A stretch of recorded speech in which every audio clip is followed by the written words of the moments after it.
Donc, comme ça, pendant que vous réfléchissez un peu aux questions que vous vous posez.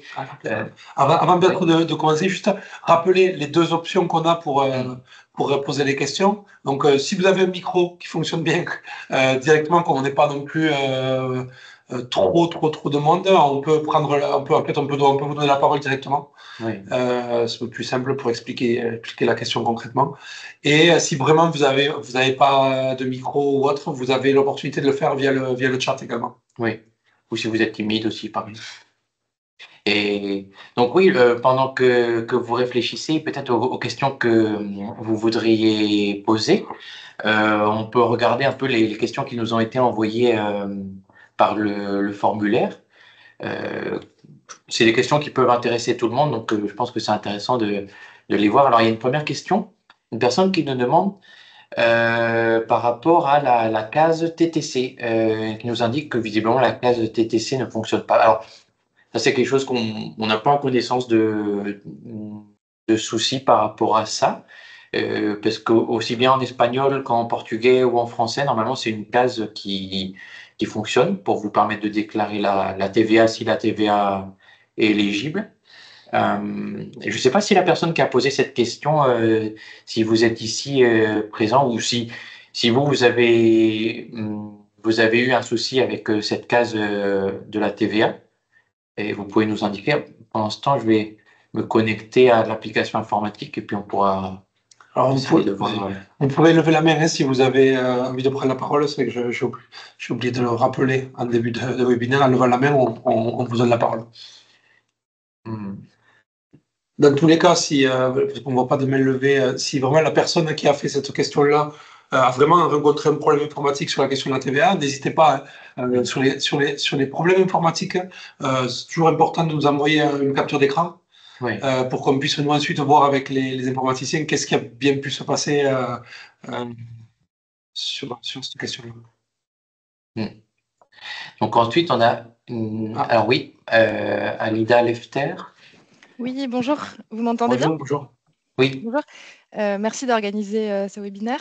J'ai une petite question qui n'est pas forcément donc, sur le côté financier, mais sur la convention de mise à disposition qu'il faut établir voilà, quand on a quelqu'un qui n'est pas de l'institution. Donc, pour le projet Solagua, on a une chercheuse CNRS. Et cette convention de mise à disposition entre le CNRS et l'Université de Toulouse n'a pas été faite au début du projet. Et en fait, elle vient juste d'être signée, parce que ça a été très compliqué administrativement. Est-ce que je peux toujours la rajouter pour la première déclaration de dépenses, sachant que l'audit est en cours pour que en fait, le taux d'affectation, enfin le salaire de cette chercheuse soit bien pris en compte? Je vois Myriam qui fronce les yeux. Non, en fait, on est bien sur une UMR. Oui. Et du coup, il y a bien un acte qui fonde l'UMR, y compris précisant en fait les personnels qui sont affectés à l'UMR. Donc, est-ce que c'est lié en fait au changement de statut de l'Université de Toulouse? Non. Ou est-ce que en fait ce personnel apparaît pas en fait comme en général la mise à disposition dans le cadre d'un UMR, la convention elle préexiste. D'accord. Donc l'idée là, ce serait qu'il n'y avait pas besoin en fait de convention supplémentaire. Si la convention préexiste, elle suffit. Donc moi ce que je propose c'est qu'on refasse un point en bilatéral. Oui, ok. Pour voir un petit peu les documents qui existent, mais sur le principe, voilà, dans le cas d'une UMR, la convention préexiste puisque les liens entre les co-tutelles sont fixés par arrêté, etc. Donc les personnels sont mécaniquement, on va dire, automatiquement, on va dire, mis à disposition. Et cette convention suffit. Alors après, bon, il faut quand même qu'on vérifie cette convention-là qui doit être versée dans les documents de la fiche d'audit. Ok. D'accord. Voilà. Mais si tel n'est pas le cas, effectivement, s'il y a des cas de mise à disposition qui surgissent en cours de déclaration, on peut examiner en lien avec le secrétariat conjoint la possibilité de procéder aux modifications dans le cadre en fait dès lors que le contrôle en cours a été réouvert pour modification. D'accord. Sauf erreur. Oui. Parce que si j'ai bien compris, cette personne a été déclarée à la première déclaration, mais pas en tant que mise à disposition. Le contrôleur de premier niveau se rend compte que c'est une mise à disposition, vous demande des éléments complémentaires pour pouvoir modifier et mettre tout d'équerre dès la première déclaration, c'est ça? En fait, on m'a même pas demandé encore, l'auditeur m'a pas demandé de papier, parce que j'imagine peut-être qu'elle n'en est pas encore arrivée à cette vérification-là. Donc, moi, je pensais qu'il fallait cette convention et je savais pas. Il faut une convention. Après, ça peut être une convention préexistante. Ok. Parce que je n'ai même pas cette convention préexistante. Donc, je vais voir si je peux l'obtenir et s'il existe dans ce cas. Ok, merci. On continue en bilatéral sur le sujet. Hein. Oui, merci. Ok. Ouais. Avec plaisir. Merci. Je profite juste en rebondissant sur ce que disait donc Fabien Pichon. Effectivement, là, on a, pour le premier appel, on a identifié des cas de mise à disposition au maximum de la consolidation du projet. Donc, on a un certain nombre de projets, effectivement, comme sur la loi, où on a des cas de mise à disposition qui sont déjà identifiés dans le budget. Mais si vous identifiez en cours d'exécution que vous avez un personnel mis à disposition et que ça figure pas dans le budget, on aura besoin effectivement de faire cette vérification, de l'intégrer dans le budget, parce que sinon pour l'instant en fait c'est pas quelque chose qui va pouvoir être présenté. Et je sais qu'on a eu des cas en fait qui ont surgi et donc voilà, c'est des choses qu'on a besoin d'intégrer. Donc pensez bien en fait c'est toujours la logique que les dépenses normalement elles sont payées par l'entité bénéficiaire et donc si on se trouve avec un personnel qui n'est pas de l'entité bénéficiaire, on risque de se retrouver avec un cas comme ça. Avant de redonner la parole, on a une question qui est apparue à l'écrit très rapidement, donc on va la prendre comme ça, on alterne un peu. C'est une question sur les coûts de personnel et notamment sur le 13e mois. Donc lors de la première déclaration, le bénéficiaire a présenté les salaires donc, de janvier à novembre de cette personne, sachant que le 13e mois est en réalité un 13e du salaire annuel. Donc je comprends en fait, il correspond au mois travaillé donc de janvier à décembre, si je comprends bien. Apparaît sur le bulletin de salaire de décembre. Est-ce qu'il est possible de présenter la totalité du salaire de décembre pour la deuxième déclaration? En fait, la totalité, c'est-à-dire la base de calcul, oui, ensuite en y affectant le pourcentage d'affectation de cette personne-là. Si la personne était en train de travailler sur le projet de janvier à décembre, le 13e mois, il est éligible à hauteur du pourcentage d'affectation. Ensuite, alors, on peut continuer avec une question de Kera Hamidi sur donc le nombre de déclarations et donc le nombre de contrôles de premier niveau. Donc, visiblement, c'est un bénéficiaire qui avait prévu 3 déclarations intermédiaires. Donc, il y en a déjà eu 2, effectivement. C'est l'année dernière, celle de mai. Et donc, elle nous demande s'il y a une déclaration de fin d'année qui est obligatoire. Alors, en tout cas, au niveau du programme, on n'a pas. Nous, l'obligation, c'est maintenant avant fin mai. Ce qui se passe à la fin de l'année, c'est au niveau du projet. En fait, l'idée qu'on ait les déclarations des bénéficiaires qui soient validées pour que, au niveau du projet, on fasse une déclaration globale. Mais il n'y a pas de nouvelles déclarations bénéficiaires prévues d'ici la fin de l'année, à moins que ce soit vraiment spécifique à votre projet. Mais là, c'est quelque chose à voir au sein de votre partenariat.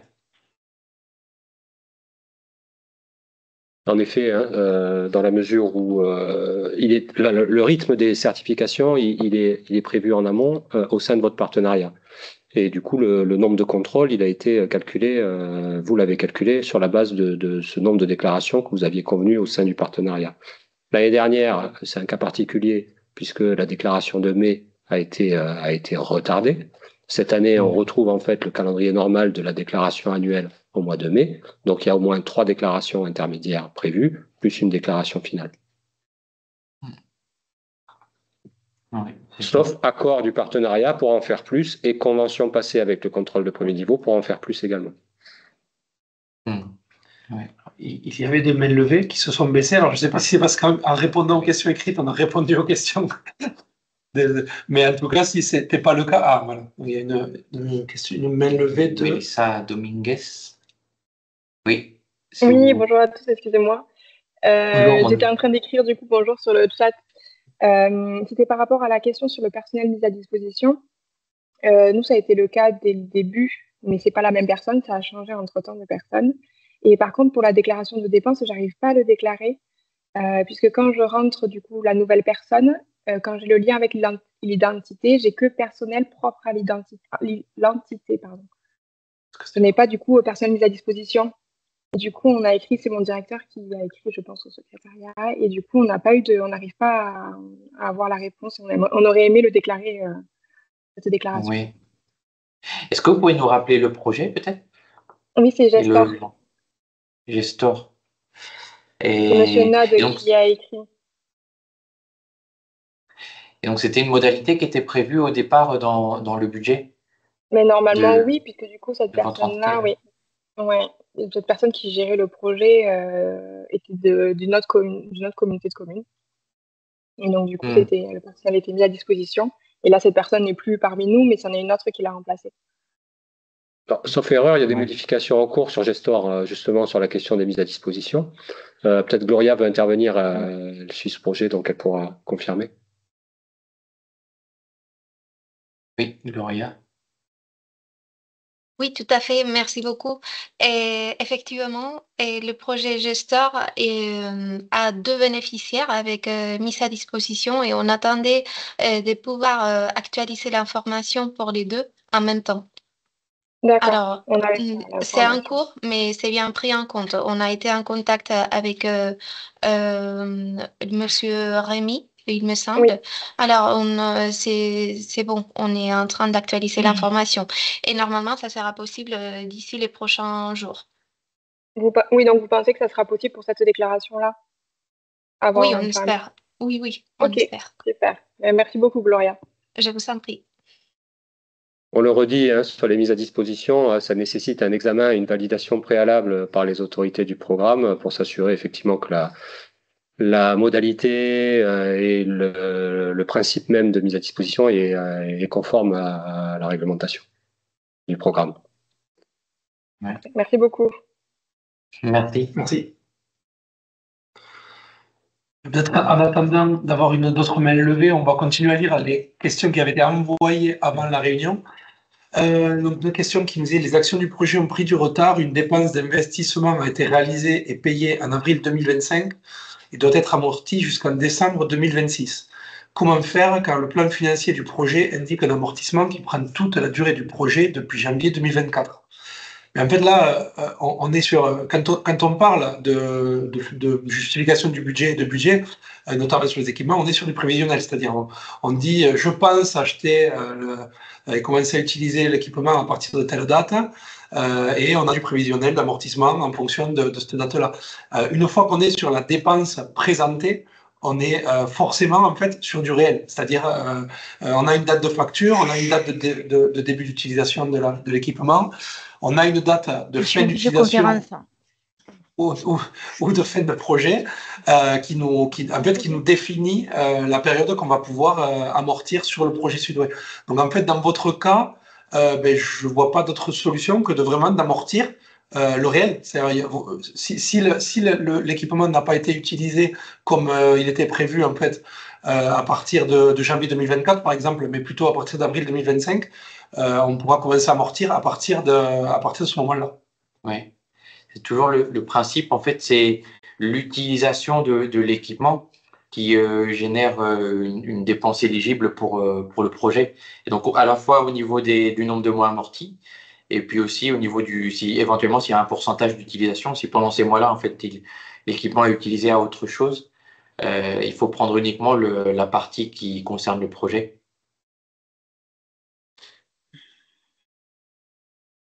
La suivante, on peut la prendre aussi, mais là, c'est une réponse très rapide. Donc, c'est une personne qui dit qu'il a déclaré, il a généré la page de garde qu'il a fait signer. Et il faut effectivement la charger dans un dossier qui s'appelle page de garde signée, donc sur Sudway, dans la propre déclaration du bénéficiaire, mais qui ne trouve pas ce dossier. Effectivement, il y a eu des problèmes informatiques sur ce dossier qui a disparu. Il me semble que c'est en cours de résolution. Oui. Donc, dans les prochains jours, quand vous allez vous connecter, vous verrez apparaître le dossier, vous pourrez charger la page de garde. Ouais, ça devrait déjà, ça aurait dû être en train de fonctionner déjà, mais je pense que voilà, il y a encore quelques ajustements nécessaires, donc ça devrait être les prochains jours. Et puis alors la dernière question qu'on a reçue via le questionnaire, alors oui, l'avant-dernière, parce qu'il nous reste encore deux. Donc quelle est la date limite pour la certification de la déclaration de dépenses numéro 2? On touche un peu le cœur justement de ce qui nous amène aujourd'hui. Donc formellement c'est le 31 mai. Le 31 mai pour envoyer la déclaration, parce qu'il y a beaucoup de doutes sur ça. Est-ce que ça concerne la déclaration? Est-ce que ça inclut aussi le travail du contrôleur? Non, c'est uniquement le travail du bénéficiaire, donc de créer les dépenses, de les intégrer dans la déclaration, en incluant également le rapport d'exécution et envoyer la déclaration. Donc ça doit être fait avant le 31 mai. Et après, bon, il y a des délais spécifiques pour les étapes suivantes. Mais bon, ça c'est déjà pris en compte dans notre calendrier prévisionnel. Donc je sais pas, voilà. Ouais, vous avez peut-être des questions. Sur cette question du calendrier, juste indiquer, rappeler en fait que les modalités de contrôle sont différentes entre les trois États participants au programme. Et que du coup, le choix qui a été fait en France, en fait, d'avoir un seul niveau de contrôle, c'est-à-dire de vérification et de validation, fait qu'on a des délais de validation qui sont légèrement plus courts que nos collègues espagnols et portugais, qui eux ont 2 étapes, une vérification par le contrôleur, puis une validation par l'autorité nationale. Ça veut dire que lorsque en fait vous avez des chefs de file espagnols et portugais qui vous pressent pour anticiper les choses, ayez à l'esprit en fait qu'il y a cette différence qui induit une temporalité plus courte pour la France de validation des dépenses. Ça veut dire en creux que nous on autorise une petite marge de manœuvre pour les bénéficiaires français. C'est-à-dire que le 31 mai n'est pas une date couperée, c'est la date qu'on préconise et qu'on préconise fermement. Pour autant, si vraiment il y a un cas de force majeure, il y a une difficulté particulière et que vous devez déclarer 5 ou 6 jours après, on vous en tiendra par rigueur et la déclaration sera quand même prise en compte dans la mesure où elle suivra un processus qui permettra d'être dans le timing des autres déclarations des autres bénéficiaires du projet, espagnol et portugais, et donc ne mettra pas en difficulté la déclaration projet. Voilà. Donc une petite marge de manœuvre, petite. Merci. Et pour compléter sur la question de la déclaration, donc on vous encourage fortement à commencer à créer vos dépenses si ce n'est pas déjà fait. Vous allez sûrement, alors vous, si vous êtes chef de file, et sinon le chef de file vous le fera passer, j'imagine, mais recevoir, on va faire une campagne un peu de rappel par mail la semaine prochaine pour un peu faire des états des lieux par projet et vous encourager en fait à déclarer dans les temps et le maximum de dépenses que vous pouvez. Alors on a plusieurs réactions. Je pense que peut-être Fernando voulait apporter un complément à ce que disait l'autorité nationale. Non, c'est par rapport à la question précédente sur la part des gaffes signée, que normalement c'est déjà réglé sur le Sud-Ouest. Donc il faut voir, sinon il faut envoyer un message avec une capture d'écran pour pouvoir parler avec les informaticiens. Oui. C'est seulement ça. Ah, merci. Alors, ensuite, on avait une main levée de Madame Eloy Tran. Oui, bonjour. Vous m'entendez? Bonjour. Oui. Oui, bonjour. Oui, concernant ce calendrier de déclaration, en fait, nous, dans le cadre du projet Aquapred, on attend une modification et de fléchage de dépenses des frais d'équipement. Peut-être que la ligne sera ouverte d'ici fermée, peut-être qu'elle le sera un petit peu plus tard. Moi, j'ai saisi pour l'instant ce que je pouvais saisir, c'est-à-dire les RH. Et pour le reste, ça se trouve, je ne pourrai commencer à enregistrer ces dépenses que peut-être que début juin ou mi-juin, quand la ligne sera ouverte, si elle est ouverte. Est-ce que ce sera trop tard ou pas? Je parle d'enregistrement des dépenses, hein, je ne parle pas de la déclaration. Oui. Alors, pour créer les dépenses, non, parce que ça peut être fait au fil de l'eau.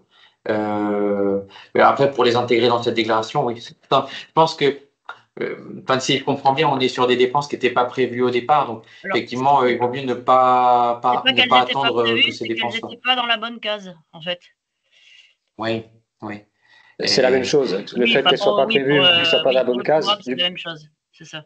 Madame Éloi, excusez-moi. Oui, pardon. Le fait que ça ne soit pas prévu ou que ça ne soit pas dans la bonne typologie, du point de vue du système, c'est la même chose.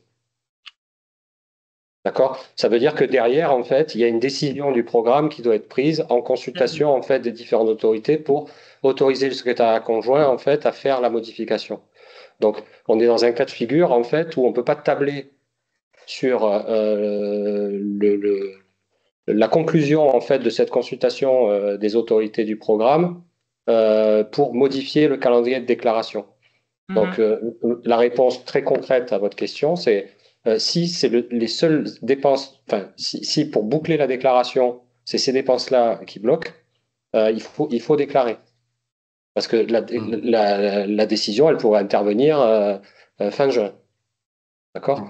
Donc, on se concerte, si vous voulez, en bilatéral, pour se tenir au courant des délais envisageables de cette décision et pour voir si la période de déclaration, votre déclaration ne sera pas trop retardée. Voilà.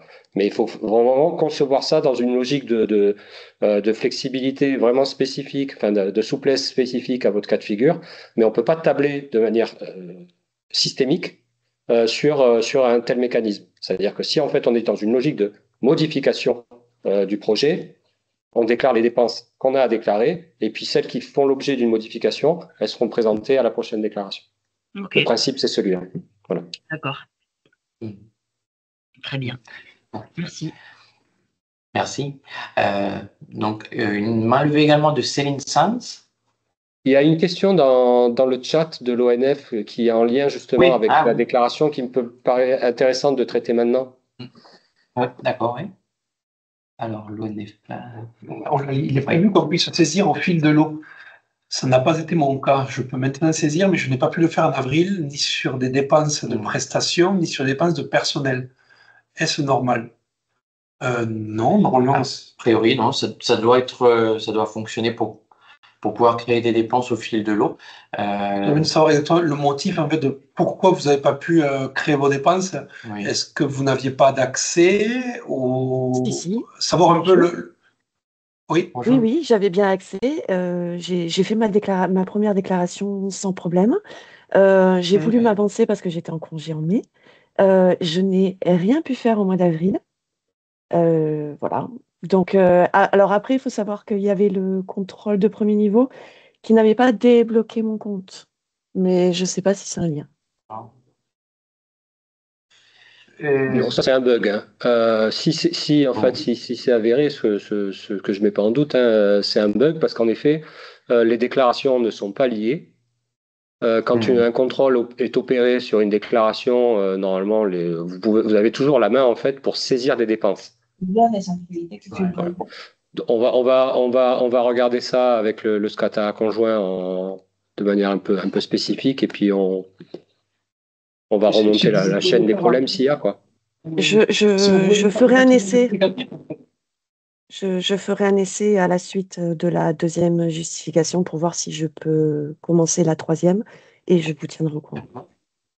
D'accord. Merci. On peut passer la parole à Céline Sanz. Oui, bonjour. Une question assez rapide sur des dépenses non relatives aux frais de déplacement de partenaires associés qui du coup ont été payés par notre entité, donc RURENER. On est sur le projet Rural Transition Labs. Et donc, on avait provisionné une dépense par partenaire associé dans la déclaration, mais de fait, comme l'association a payé les billets d'avion, l'hôtel, en fait, en propre, parce qu'on a maintenant une carte bancaire, incroyable. Mais du coup, ça fait une dépense à chaque fois. Donc, il faut que je crée une dépense pour les billets d'avion, une dépense, parce que d'habitude, on fait en note de frais. Donc, ça fait effectivement une seule dépense avec tout qui est groupé. Mais là, pour le coup, il faudra que je multiplie les dépenses quand on a eu un paiement à chaque fois. Ah, j'entends pas Christophe. Christophe, on t'entend pas, micro coupé. Ou on a perdu le son. Ah, on vous entend toujours pas. Ce que je peux vous dire, Céline, oui, effectivement, à partir du moment où c'est des dépenses pour des tiers, en fait, et pas inclus dans les 15%, vous êtes obligé de les déclarer au cas par cas. Nous, ce qu'on vous conseille, là, effectivement, vous êtes obligé de déclarer chaque partie de dépenses puisque ce sont assimilés à des prestations, donc à des achats directs. D'accord? Votre contrôleur, il va le traiter en fait comme une prestation externe en achat direct. Ce qu'on vous invite à faire, si ça doit survenir à plusieurs reprises dans le projet, c'est de vous appuyer sur une agence de voyage pour avoir tout un, si c'est possible. Comme ça, au moins, vous aurez une facture de l'agence de voyage, y compris le verre pour partenaire, et vous aurez qu'une telle dépense à déclarer. Est-ce qu'on a un partenaire qui a pris ses billets via son entité et donc qui a fait une note de frais pour remboursement par son entité? Et dans ce cas-là, c'est l'entité qui nous fait une déclaration de créance. Ça fonctionne où on joint effectivement les justificatifs de paiement, également les preuves de choix. Enfin voilà, on a fait attention à bien avoir toute la même procédure que quand nous on fait nos achats. Et du coup, ça nous permet d'avoir une seule facture de l'entité au titre de partenaire associé du projet. Sous le contrôle du SC, il me semble que dès lors que votre structure, en fait, les règles internes de votre structure l'autorisent, ça ne pose pas de difficulté. Ok. Ouais, non, c'est bon pour nous. Ok. Et ben parfait. Après, il faut vérifier les modalités de justification, hein, bien entendu, mais sur le principe, pas de difficulté. Oui, et puis on échangera avec le contrôleur. Vous avez toujours un problème de son, camarade?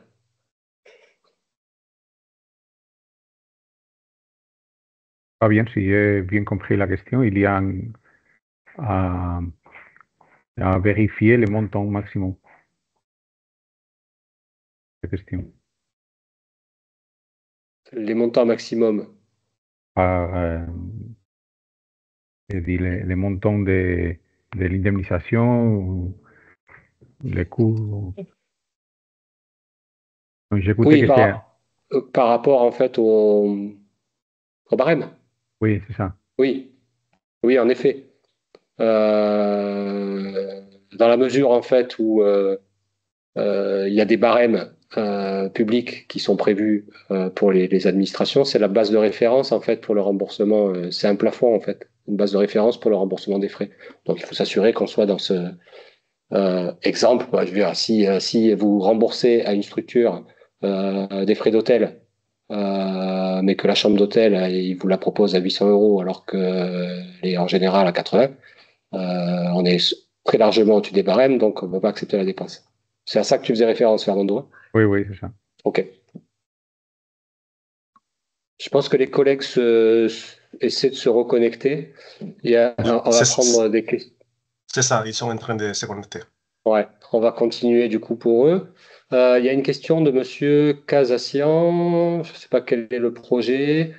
Les dépenses de personnel, ils ont demandé de saisir une date de début et de fin dans la déclaration, mais ils ont indiqué que les dates doivent correspondre à la même année. En effet, nous souhaitons faire remonter nos frais de personnel sur la période novembre 2024, avril 2025. Mais en fait, vous êtes obligé de faire deux lignes de dépenses de RH sur la même déclaration. Une pour novembre-décembre 2024 et une autre pour janvier à avril 2025. Alors, on comprend que c'est pas forcément idéal, mais on n'a pas d'autres possibilités de s'assurer en fait qu'on est sur les bons sur les bonnes assiettes éligibles, notamment confère la question sur le 13e mois, etc. Voilà, donc c'est bien une ligne par personne, par agent et par an, par année civile. On vous entend toujours pas, les amis.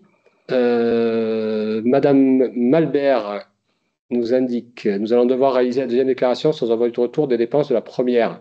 Alors en principe, d'ici le 31 mai, vos contrôleurs de premier niveau auront bouclé au moins, alors pas forcément la validation définitive, mais au moins la première le premier examen et donc sont revenus vers vous pour vous faire part en fait de leurs observations qui vous permettront en effet, si des dépenses sont renvoyées et non pas rejetées, puisqu'un rejet en fait c'est qu'on considère que ces dépenses ne peuvent pas être représentées, elles pourront être soumises dans la deuxième déclaration.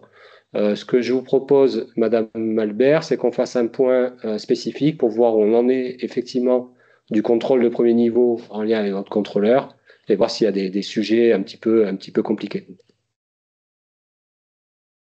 Oui, Fabien, je pense que la question de Coralie, c'est de savoir si la deuxième déclaration s'est déjà faite, on peut faire avec les dépenses renvoyées dans la première.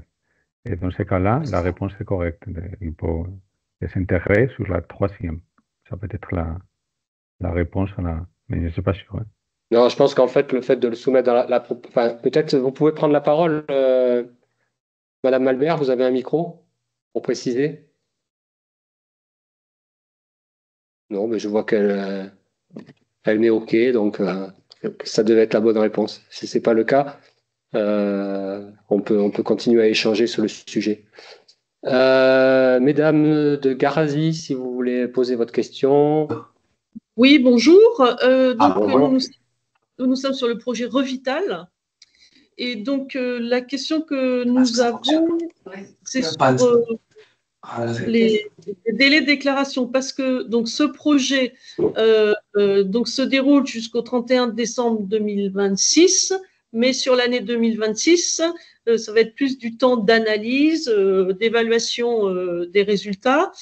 Et donc, nous, sur notre entité, l'EPS de Garassi, donc, on est opérationnel jusqu'au 31 décembre 2025, puisqu'ensuite, notre kiné coordinatrice qui travaille sur le projet ne sera plus chez nous et que donc, nous, il n'y aura plus d'action sur le terrain. Donc, notre question est, est-ce que nous pouvons faire les déclarations de dépenses jusqu'au 31 décembre 2025 ou est-ce qu'il faut absolument qu'elles soient étalées sur toute la durée du projet? Au 31 décembre. Vous en retrouvez. Oui, on est de retour, oui. Je commence à répondre, vous me compléterez, mais pour moi, en fait, vous devez déclarer les dépenses une fois qu'elles sont effectuées. Donc, si vous n'avez pas de dépenses en 2026, il n'y a pas de raison de faire une déclaration en 2026. Pour autant, vous allez avoir en fait une déclaration à faire, en tout état de cause, finale, parce que cette déclaration finale, elle va notamment intégrer tout ce qui a trait à la clôture du projet. D'accord ? Donc, même si elle est minime dans votre cas, parce qu'au niveau opérationnel, vous ne serez plus impliqué, vous serez quand même impliqué pour participer à des comités de pilotage, à des événements de restitution, etc. Donc, à partir du moment où vous n'avez pas de dépenses à déclarer, vous ne déclarez pas. Mais ça n'obère pas le fait qu'en fin de projet, donc bien fin 2026, voire début 2027 pour la déclaration de clôture, vous aurez forcément des dépenses à déclarer. Donc, si vous sautez une année par rapport au reste du partenariat, c'est pas problématique, mais vous allez revenir dans la course, on va dire, à un moment donné, quoi. En tout cas, oui, si vous n'avez pas de dépenses à déclarer sur une année civile, sur une année oui, civile ou pas d'ailleurs, vous pouvez sauter cette déclaration, absolument. J'ai pas dit de bêtises. Oui, c'est ça, oui. Ok. Pas mieux. Les levées, c'est peut-être des personnes qui ont déjà parlé. Est-ce qu'il y a des nouvelles mains levées? Ah oui, Sandrine, est-ce que vous avez pu présenter votre question? Oui, bonjour. Sandrine. Bonjour. Bonjour à tous, excusez-moi, non, je ne m'excuse pas. Bonjour à tous. Non, simplement, nous, on a reçu hier le retour de notre contrôleur. Donc, on n'a pas encore eu le temps de bien appréhender toutes les questions, mais d'ores et déjà, il y en a quelques-unes sur lesquelles il faut qu'on se remette au clair. Nous avons quelques dépenses, notamment quand nous avons reçu le premier séminaire transnational à Millau. Il y a un certain nombre de dépenses qui sont liées à une visite de musée, un restaurant, enfin voilà, des prestations qui sont de l'ordre de 200 euros, voire un petit peu plus. Il nous est demandé d'apporter des preuves de mise en concurrence. Donc, sur ce type de dépenses, on est plutôt sur du gré à gré, bon, sachant que le musée de Millau, bah voilà, c'est un exemple, c'est le seul musée de France du Sud-Aveyron et qui retrace l'histoire. Donc, c'est notre sujet, il n'y avait pas d'autre solution. Donc, et de gré à gré, sur les restaurants, on les connaît, on connaît leurs prix et on a des comptes, en l'occurrence chez eux, qui nous permettent de travailler facilement. Est-ce que ce type d'argument convient dans la justification de mise en concurrence? Alors, de manière un peu plus argumentée, évidemment, mais voilà, c'est la question. En fait, moi, je vous invite sur ces sujets-là, mais c'est pas pour vous en particulier, mais pour tout le monde, à refaire un check des éléments qu'on a déjà divulgués lors des webinaires. Oui, bien sûr. Puisque c'est une question qui est récurrente. Oui. En fait, la première chose, la première règle… Je suis avec mon collègue de la comptabilité qui me repose la question. Donc, c'est pour ça que je vous la repose. On va vous répondre quand même. Hein, on va vous répondre quand même. La règle d'or, en fait, c'est de savoir si vous, dans le cas des petits achats, c'est de savoir en fait si votre structure est dotée d'un règlement d'achat. Oui. Voilà. Si à partir du moment où vous avez un règlement d'achat, en fait, le règlement d'achat, s'il est régulier, il prévoit en fait ce cas. Et donc, votre contrôleur de premier niveau va examiner votre règlement d'achat et voir si l'achat que vous avez fait, il est conforme à votre règlement. Et accessoirement, il va nous consulter s'il considère que le règlement n'est pas conforme à la législation. Voilà. Bon, très bien. Mais de manière générale, en l'absence notamment de règlement d'achat, on demande de documenter en fait la recherche. De devis. Alors, pas de devis. Non. Mais vous dites, par exemple, on connaît les prix des restaurants. En fait, vous avez fait du sourcing. Vous savez que oui, sur un rayon de X kilomètres, il y a 3-4 restaurants qui sont en mesure de vous apporter cette prestation. Ce sourcing, il est fait, donc vous pouvez le documenter. D'accord. OK. Voilà. OK. Donc, de la même manière que si vous avez un petit achat, vous avez, ça arrive souvent, hein, quand on travaille sur des pilotes, on a besoin de bricoler un peu et d'acheter des pièces détachées, on va dire, dans le commerce de tous les jours. Il y a plusieurs types de règles qu'on peut mettre en place. Vite. Il y a un micro ouvert. Madame, s'il vous plaît. J'arrive pas à le localiser. Je disais donc, dans le cas des petits achats, il y a des règles un peu basiques en fait qu'on peut mettre en place si ce n'est pas prévu dans le règlement d'achat. C'est si on doit recourir par exemple à une typologie de fournisseurs du type grand commerce, de bricolage, etc. C'est de mettre en place des rotations pour pas faire toujours appel à la même enseigne ou de documenter le prix par une recherche sur Internet. Et donc vous faites des print screens qui servent à documenter le fait que vous avez étudié l'état du marché sur le bien que vous voulez acquérir, quand bien même il est de faible valeur. Voilà, quelques clés. En espérant avoir été complet. Merci.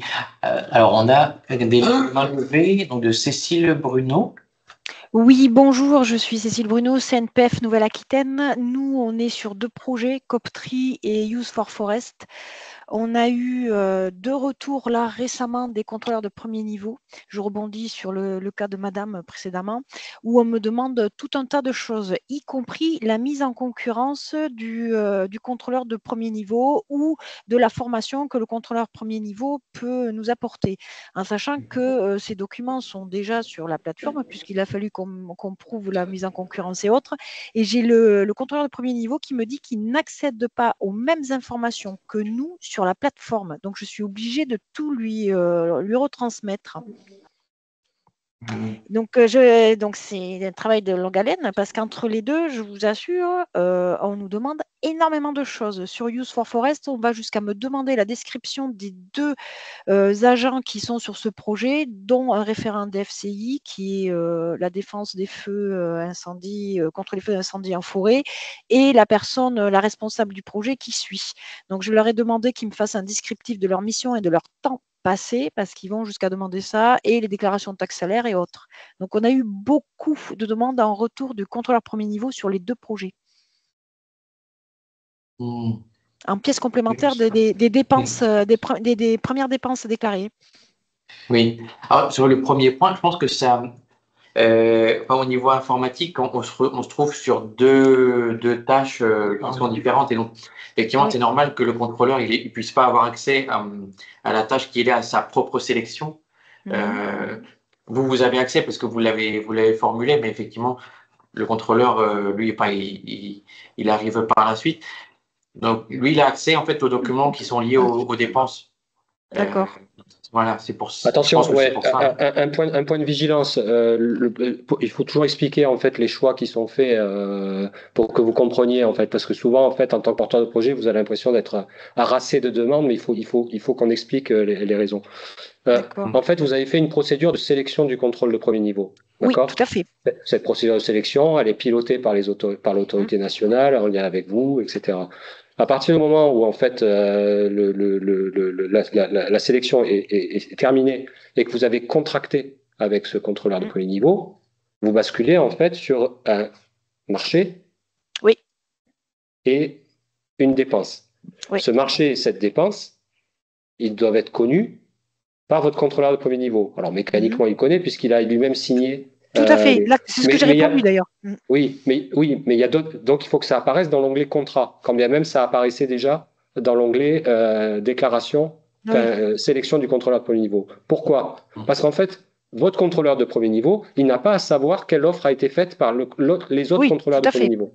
Donc il faut qu'il y ait une césure totale entre la partie amont de contrôleur, de contrôle, et la partie aval de justification de la dépense. Après, sur la justification de la dépense, vous avez plusieurs intervenants. Vous avez votre contrôleur de premier niveau en premier niveau, et puis derrière, vous avez potentiellement l'autorité nationale, puisque nous sommes responsables de la validité des dépenses, et donc on opère des contrôles qualité, et on doit assurer la traçabilité des actes dans l'issue douée, et puis le secrétariat conjoint, l'autorité de gestion, et puis d'autres autorités qui sont missionnées par la Commission européenne.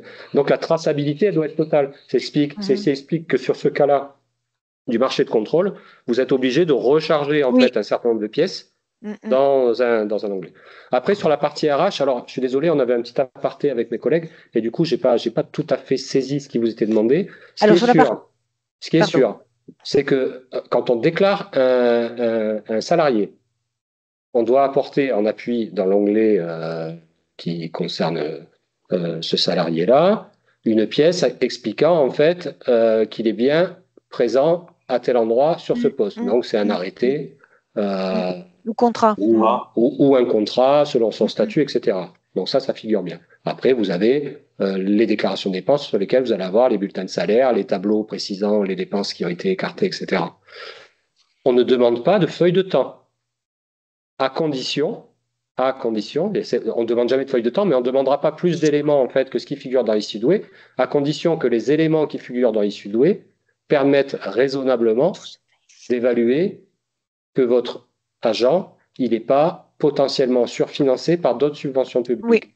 C'est la raison pour laquelle on vous demande de mettre Sudoué, telle activité, X%, et puis de décliner avec d'autres lignes les projets sur lesquels il est mobilisé, financés par des subventions publiques. Voilà. Ça oui, parce que ça faisait partie d'une question, mais par contre, il ne demande pas la feuille de temps, mais il demande un descriptif détaillé des missions et du temps passé.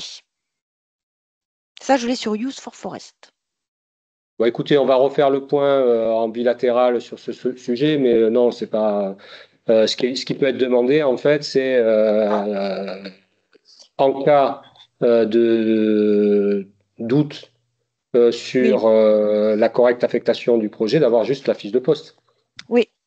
Donc, oui, ça, là, oui. sur une partie, sur la personne qui gère la DFCI, il n'y a aucune ambiguïté parce que cette personne-là, elle est en totalité sur ce poste-là. Et sur la responsable des DGD, il n'y a aucune ambiguïté aussi parce qu'elle est totalement sur cette mission-là. Ben, écoutez, on fait le point on fait le point spécifique sur le sujet en marge de la réunion. Oui, si vous voulez. Ok. Oui. Ce qu'on peut préciser quand même, c'est qu'il arrive, par exemple, qu'un effectif soit affecté à 6% sur Sudoué et que dans Sudoué, vous vous contentiez d'indiquer qu'il est affecté à 94% sur d'autres tâches. Ça, ce n'est pas suffisamment explicite parce que ça ne permet pas d'identifier s'il y a des projets financés aussi par des subventions publiques. Oui. C'est également pour vous protéger, pour que vous puissiez identifier que vos calculs d'affectation de personnel ne conduisent pas à des doubles financements ou à des surfinancements par subvention publique. Oui. Et ça, on a eu des retours des autorités d'audit, non pas de premier niveau, mais de second niveau. Ils y sont très attentifs.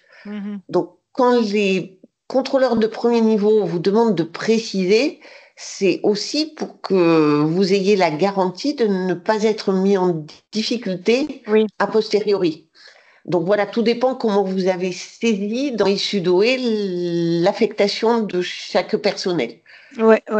Ok. En sachant que sur les deux projets, ça a été saisi différemment parce que sur Coptree, c'est moi qui ai fait la saisie en direct et sur Use for Forest, c'est l'ingénieur qui suit le projet qui a fait la saisie. Donc ce n'est pas la même saisie. Et effectivement, je n'ai pas les mêmes questions des deux côtés. D'accord. Voilà, c'est aussi pour assurer qu'il n'y a pas de risque de double financement. Oui, d'ailleurs. On fait le point plus tard. Oui, on fera le point. Pas de souci. Merci, Myriam. Ok, merci. Excusez-moi, je n'arrive pas à mettre de questions dans le chat. Je voulais réagir sur ce qui vient d'être dit. Du coup, est-ce que ça veut dire que cette ventilation, il faut l'actualiser à chaque remontée? Si vous avez un nouveau projet, oui. Mais ça, c'est vrai que ça arrive tout le temps, en fait, d'une certaine façon. Du coup, on peut l'actualiser ou il faut recréer tout depuis le début à chaque déclaration? Non, recréer, non. Une fois par an, vous pouvez modifier. Une fois par an, vous pouvez modifier le pourcentage d'affectation de votre salarié. Oui. Oui, mais sur les autres projets, je parle parce qu'en fait, ça bouge. On est en train de travailler. Oui. Sur les autres projets, justement, on a eu les premiers cas qui sont remontés récemment et on est en train de justement, alors Fernando, je pense, sous son contrôle parce qu'il gère le développement, mais je crois que justement, on est en train de voir une manière sécurisée de pouvoir actualiser les pourcentages des autres projets. Donc, pour l'instant, on peut pas, c'est ça, je comprends.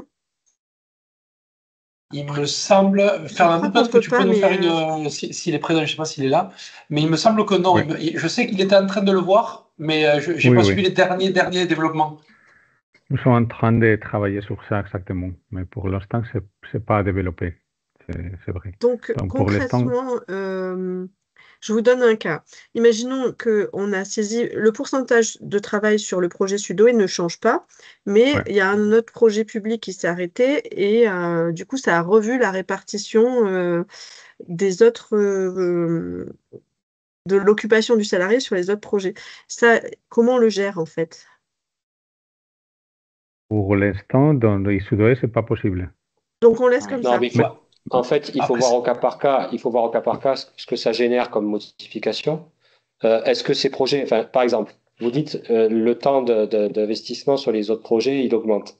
Mais ce temps d'investissement, est-ce que ça relève de projets en fait qui sont financés par d'autres programmes européens, par d'autres programmes nationaux, etc. Si c'est pas le cas, en fait, la mise à jour, elle se justifie pas en fait. Il faut pas faire du travail administratif qui serait inutile. En fait, il faut le faire à condition en fait que ça soit impactant. Voilà. Donc ça veut dire, je retiens que si on pense que potentiellement c'est impactant, on prend contact avec vous. Oui. D'accord. Oui, d'autant plus que le pourcentage d'affectation au SUDOE, lui, peut être modifié une fois par an. Voilà. S'il n'y a même pas, il faut absolument qu'on agisse avec. Voilà. Ok. Non, mais c'est que je préfère anticiper. Je pense, pour l'instant, on n'est pas dans la situation, mais c'est-à-dire qu'il y a beaucoup de mobilité. Je pense que c'est le cas de toutes les structures, en fait. Oui. Les ingénieurs de projet et plusieurs cordes à leur arc, ça arrive souvent. Nous, ce que l'on conseille, c'est de faire un petit tableau interne par effectif pour que vous notiez pour mémoire ce que vous déclarez comme niveau d'affectation à un projet, mais pour chaque projet. Comme ça, vous saurez vite si vous arrive de déclarer plus de 100% à du remboursement public. Non, bien sûr. Ce serait extrêmement compliqué.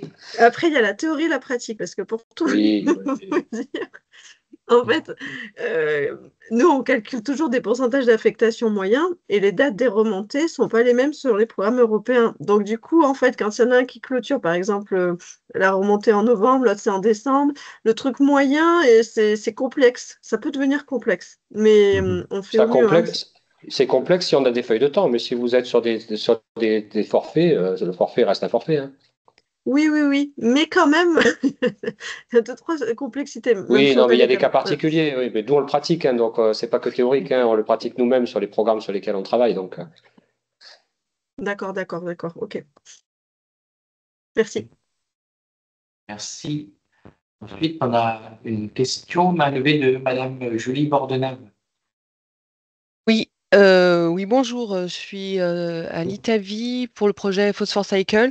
Je reviens un petit peu en arrière, c'est ce que vous avez dit, monsieur, sur le fait que quand on fait des achats, il faut documenter. Donc, est-ce que documenter, c'est fournir 3 devis ou c'est plus que ça? Alors, confère également hein, les longs développements qu'on a fait sur le sujet dans les webinaires et les PowerPoint qu'on a diffusés. Documenter, c'est pas demander 3 devis. En fait, ça peut être, comme je le disais, fournir 3, 4, 2, plutôt 4 que 2, impression écran en fait des prix catalogues que vous avez constatés sur un site internet. Ça peut être mettre en place un process qui garantit en fait que vous ne courez pas toujours au même fournisseur d'achat quand vous êtes en dessous des seuils. Ça peut être demander 5 devis. Alors, c'était pas tant sur la quantité, c'était sur les documents à fournir, en fait. Alors, que ça soit des devis, c'est suffisant pour justifier qu'on a fait une mise en concurrence. Des devis peuvent être suffisants pour justifier que vous avez mis en concurrence. D'accord. OK. Mais ce qui est important aussi, c'est que vous expliquiez votre choix. C'est-à-dire que vous avez des devis, rien ne vous oblige à prendre le moins cher. C'est bien une analyse du rapport qualité-prix de ce qui vous est proposé qui doit justifier votre choix. Donc, dans la documentation, vous avez des devis et vous faites une petite note expliquant ce qui vous a conduit à choisir et à retenir telle offre. Et à partir de là, vous avez une documentation complète. Vous avez eu un besoin, vous avez comparé des offres et vous expliquez celui que vous retenez. Plus vous vous rapprochez des seuils, c'est-à-dire des 40 000 €, plus la recherche doit être un peu étoffée. C'est pas la même chose quand on fait un achat de 50 € et quand on fait un achat de 39 500. Donc, c'est à adapter en fonction du montant ou du caractère pointu de ce que vous recherchez. Il y a toujours une notion de proportionnalité, hein, sachant que... Non, c'était pas sur la quantité. Non, mais j'entends bien ce que vous dites. Je comprends pas forcément le moins cher, mais en tout cas, une note qui explique le choix pour compléter les devis. Okay. Si le montant le justifie. C'est dans ça que je parle de proportionnalité. Je veux dire, si vous achetez un joint de lavabo, vous n'allez pas... voilà, je caricature délibérément, mais vous n'allez pas faire une note pour expliquer pourquoi vous avez choisi ce joint de lavabo. Encore une fois, c'est une question de proportionnalité. Et la difficulté, effectivement, en France, c'est qu'il n'y a pas de seuil qui établisse de manière claire et pratique pour tout le monde quelle est cette proportionnalité. Donc, c'est à vous, en acheteur raisonnable, de documenter de manière raisonnable. Ok, parce que pour être tout à fait honnête, notre contrôleur nous demande les mails qu'on a envoyés pour faire nos demandes de devis. Donc, on commence à trouver que ça fait beaucoup de... Et donc là, si on a un devis, c'est qu'on l'a demandé, pas forcément par mail d'ailleurs. Donc, ma question, c'est est-ce que c'est une demande... Enfin, c'est un document... Ça n'a pas l'air d'être un document que vous attendez, de ce que j'entends. Le mail... En fait, ce qu'il faut comprendre, c'est le motif en fait qui est celui du contrôleur de premier niveau. Si son motif en fait, c'est de dire, en fait, vous avez eu un devis, mais votre commande, elle n'est pas explicite, et donc je sais pas en fait, c'est impossible de tracer. C'est pour un produit, oui. Bon, d'accord. Ok. Voilà. Ça peut être pour ce motif-là. Il faudrait qu'on le voit, mais de manière générale, j'en reviens à ce que disait Madame Giblet, quoi. Il faut qu'il y ait une traçabilité entre l'expression des besoins, la formalisation de la commande et le choix du contrôle et le choix du fournisseur. Ok. C'est ce chaînage. Si ce chaînage est explicite, votre contrôleur de premier niveau ne vous demandera pas plus. Je rebondis du coup sur la question de Madame Marquez, qui dit: nous avons une procédure d'achat interne, nous ne sommes pas soumis à la commande publique, est-ce que nous allons nous soumettre à une procédure plus stricte? Alors encore une fois, votre procédure d'achat interne, normalement elle fait foi si elle n'est pas antinomique avec la réglementation d'usage. La référence à la soumission ou pas à la commande publique, oui, de fait, vous n'êtes pas pouvoir adjudicateur, vous n'êtes pas soumis à la commande publique, mais en étant bénéficiaire d'une subvention européenne et d'une subvention publique supérieure à 50% du montant du projet, en fait, vous devez, en tout état de cause, vous soumettre aux principes qui guident le code de la commande publique. D'où, effectivement, la demande qui est faite de pouvoir tracer l'expression des besoins, la formalisation de la commande et la décision d'attribution du marché ou de l'achat à ce fournisseur-là. Oui. D'ailleurs, Madame Marquez indique bien que le contrôleur de premier niveau indiquait qu'il n'avait pas besoin d'éléments supplémentaires. Ça veut dire que vous avez un règlement interne d'achat qui est cohérent et vous l'avez appliqué. Et donc, à partir de là, il n'y a pas besoin d'autre chose. Mais c'est bien parce que vous avez un règlement d'achat et que vous l'avez appliqué.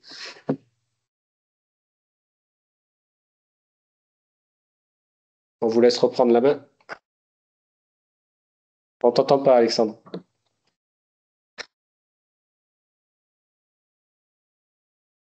Toujours pas.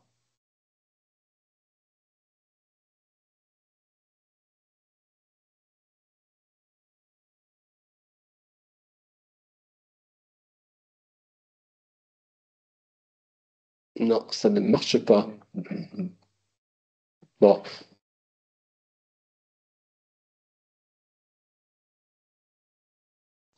On va reprendre le fil des questions en vous attendant.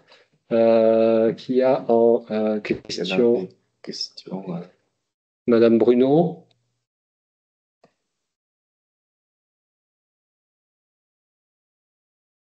Alida. Ah, c'est Alida? Ouais. Non. Ah, mais oui, Alida. Bonjour. Madame Oui, Lefter. merci. Rebonjour. Je reviens au pourcentage d'affectation. Donc ça, c'est clair. Par contre, une fois qu'on a déclaré le pourcentage d'affectation d'un personnel, il faut aussi déclarer le montant par tâche. Vous savez, donc voilà. Et là, vu qu'il n'y a pas de feuille de temps, comment on fait? Comment on est censé calculer à peu près, savoir combien de temps la personne a passé par groupe de tâches? C'est une discussion avec la personne? C'est une estimation? Oui, c'est une estimation, hein, sauf erreur. Enfin, je ne sais pas si Fernando est en ligne pour répondre à cette question. Nous, c'est un sujet Oui, en oui. fait sur lequel Fernando? Oui, pour moi, effectivement, c'est une estimation. C'est parler en interne et quelle est la répartition. Et c'est tout, je pense. Donc pas de justification particulière à apporter? Non, pas de justification. Peut-être être attentif à la question des GT transversales, parce qu'il y a des limites. Mais c'est tout, ce que je peux dire. Ok. Et vous pouvez rappeler la limite du GT transversal? Oui, je pense que c'est les 15%, c'était les budgets. Et après, il faut dépenser en 15% plus de ces 15% initial. Ça veut dire que c'est 15% plus 15% de 15%. Général, hein? Général pour l'entité, pour les bénéficiaires. Ah oui, c'est ça. Ok. Merci. Ok. Il y a une question de Monsieur Triponnier, moi, à laquelle je ne peux pas répondre, parce que c'est vraiment de l'administratif, c'est le SC. Je ne sais pas, Alexandre, tu as repris la main ou Christophe? Et oui, normalement. Ouais. Oui, je me souviens de la question, je l'avais à l'esprit, il me semble. Je vais juste remonter pour pouvoir la relire. Question sur le démarrage des projets lauréats de la P2. On doit transmettre les certificats de régularité sociale et fiscale et ça prend plus de temps pour recevoir les documents. Ça inquiète notre chef de file. Est-ce qu'il y a une tolérance sur les échéances? Ah oui. Oui, parce que sinon, ce serait pour demain. Donc. Oui, non, on va pas en avoir besoin. Enfin, on en aurait besoin en fait pour la signature de l'accord d'octroi qui aura lieu courant juin, enfin, avec les échanges courriers. Donc, oui, on a encore du temps. Avant de passer à la question sur les dépenses communes, qui je pense vont susciter quelques réactions, une question de Madame Charnet. Sauf erreur. Si. Oui, merci. Simplement, nous, donc, on a une demande qui concerne voilà, une attestation d'absence de double financement. Et donc, il n'y a pas de souci là-dessus. Simplement, il nous est demandé s'assurer de l'absence de double financement. Nos structures à mener tout au long du projet les actions et vérifications suivantes. Et, il y a un cadre qui laisse place à une justification. Qu'est-ce qui est attendu sur ce type de demande particulière en termes de justificatif? Là, on est sur une attestation, donc en termes de justificatif, il n'y a pas d'autre justificatif que l'attestation. Oui. Mais encore une comment on fois, l'argumente? il n'y a pas d'argumentation à avoir. J'atteste que, eu égard en fait aux différentes subventions publiques obtenues par la structure, voilà. Mais attention, ça engage comme toute attestation. Donc, le signataire est important. Donc, il faut s'assurer que le signataire est habilité à engager la structure. Oui. Et puis, encore une fois, j'en reviens au module Sudway, au sein duquel, justement, on demande de comptabiliser pour chaque agent une estimation du ratio temps sur l'ensemble des projets sollicitant des subventions publiques. Oui. Alors, je parle pas Si vous êtes une structure financée par des fonds publics pour votre fonctionnement, vous faites une ligne autre activité, on est d'accord. Mais si, par exemple, vous avez une subvention de la région pour tel projet, une subvention du FEDER pour tel projet, une subvention Sudway et une subvention de l'ANR ou de je ne sais pas quelle autre structure, voilà, il faut que ça apparaisse. Il faut que ça apparaisse dans le ratio temps de l'agent concerné. D'accord. On redit, hein, c'est un point d'attention très très marqué aujourd'hui des autorités de contrôle au niveau de la Commission européenne. Il y a 2 points de contrôle principaux. C'est le surfinancement des postes et les marchés publics. Oui. Et la commande. Voilà, donc c'est aussi pour ça qu'on... Et les conflits d'intérêts, mais ça, c'est un autre sujet. Il y a une question sur les dépenses communes de Madame Marquez,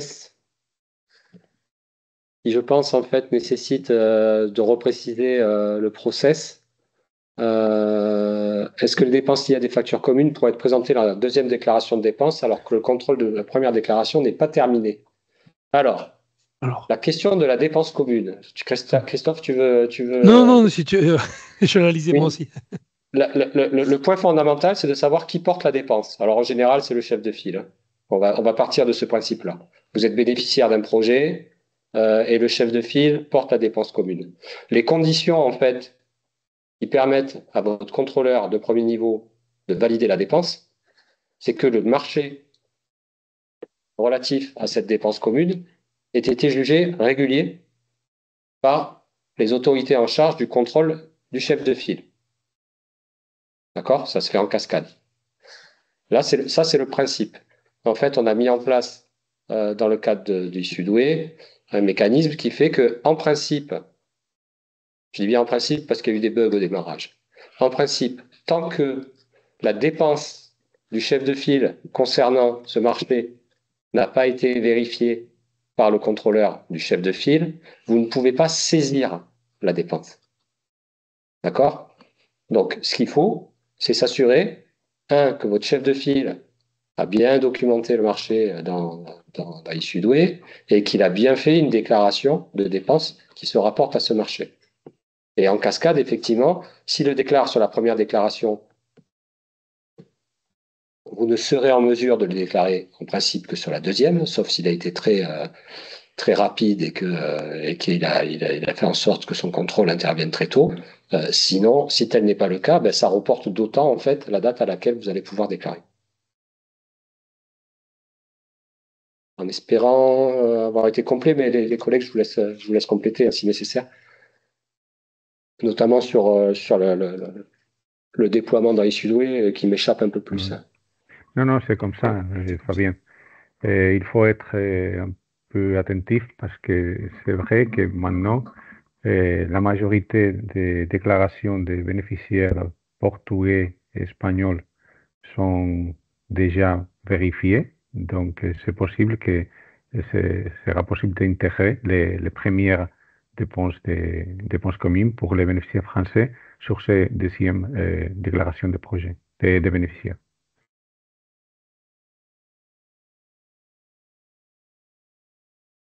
On a une main levée de Francisca Fischer. Vous avez la parole. Oui, bonjour. Donc, j'ai deux questions concernant l'enregistrement des achats de l'équipement qui est à déclarer à 100% sur le projet, sachant que donc c'est pour deux projets Remain et Robota. Nous avons acheté de l'équipement qu'on doit déclarer dans sa totalité, mais en interne, on amortit sur 7 ans. Donc, je me pose la question, comment est-ce que je dois l'encoder sur eSudoe? Est-ce que je dois mettre la totalité de la somme ou est-ce que je dois la déclarer avec notre amortissement à nous, sachant que ça dure 7 ans, l'amortissement, et l'équipement est quand même à déclarer à 100%. Là, est-ce que vous êtes peut-être dans le cas d'une exception qui avait pour le premier appel à projet, non? Oui, tout à fait, des oui. équipements qui sont liés au pilote? Oui.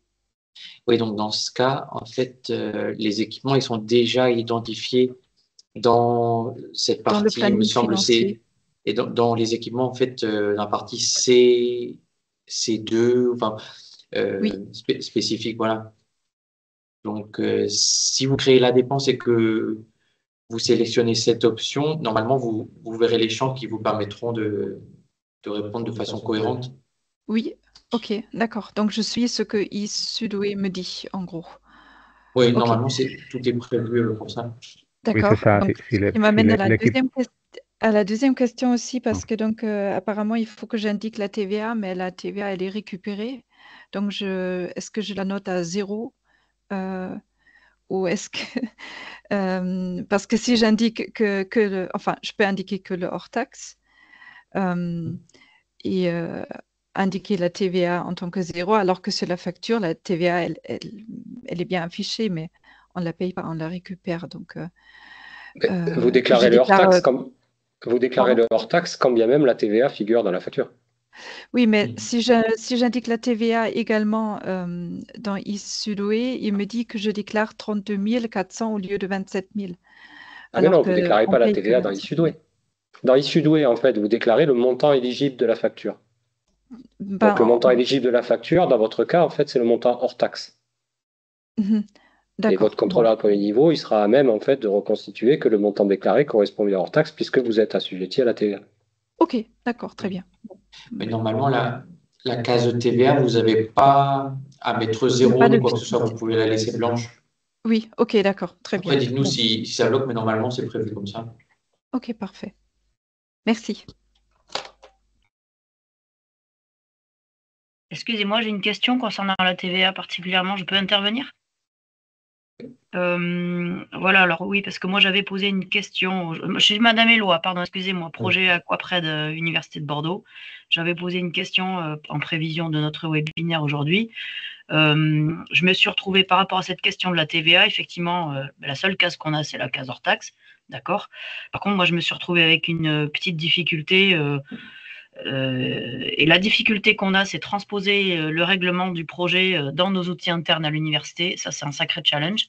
Donc, moi, du coup, je me suis retrouvée avec un relevé d'opération qui était côté interne Université de Bordeaux hors taxe, avec des montants sur les factures qui étaient en TTC. Donc, le contrôleur m'a appelé en me disant attention, là il y a un petit, enfin non, c'est pas le contrôleur, pardon, c'est le bureau Europe de l'Université de Bordeaux. Il m'a dit bah là j'ai un petit souci parce que j'ai un delta entre ce qu'on a fait signer au président de l'université et le montant TTC des factures. Enfin c'est juste une petite remarque, hein, c'est tout. Voilà. Je ne comprends pas bien votre remarque. En fait, ce que vous déclarez, c'est le coût effectivement supporté. Donc, il ne devrait pas y avoir de hiatus entre ce que vous déclarez dans eSudoe et ce qui est dans la comptabilité. Mais non, en fait, c'est pas la plateforme qui guide la comptabilité, c'est la comptabilité qui guide la plateforme, sauf erreur. Et en fait, vous pouvez déclarer un montant hors taxe ou TVA. Donc, Bah du coup, non, il n'y a pas j'ai que la case hors taxe en fait. Alors, dans ma catégorie, je me suis retrouvée avec cette difficulté. J'ai été obligée de déclarer le montant hors taxe parce que j'avais une case hors taxe. Alors, oui, il y a une case hors taxe. En fait, il y a une case hors taxe, il y a une case pour la TVA, et ensuite, le montant total que vous voyez, c'est le montant hors taxe plus la TVA, donc TTC. Mais c'est scindé, en fait, volontairement. Bon, je ne vais pas monopoliser la parole sur ce point. Ouais. Je le verrai en particulier. Je reprendrai ce point avec le Bureau Europe et le service financier de l'université. Je ne vais pas vous monopoliser sur ce point en particulier. Ok. Il y a une question dans le chat sur le 13e mois, là, nos bulletins de monsieur, c'est Madame Maubert. Nous avons un bulletin de décembre, un complément indemnitaire. Est-ce qu'il est traité comme le 13e mois? Et bien entendu. À condition que ça soit une dépense éligible, mais il y a de fortes chances qu'elle le soit.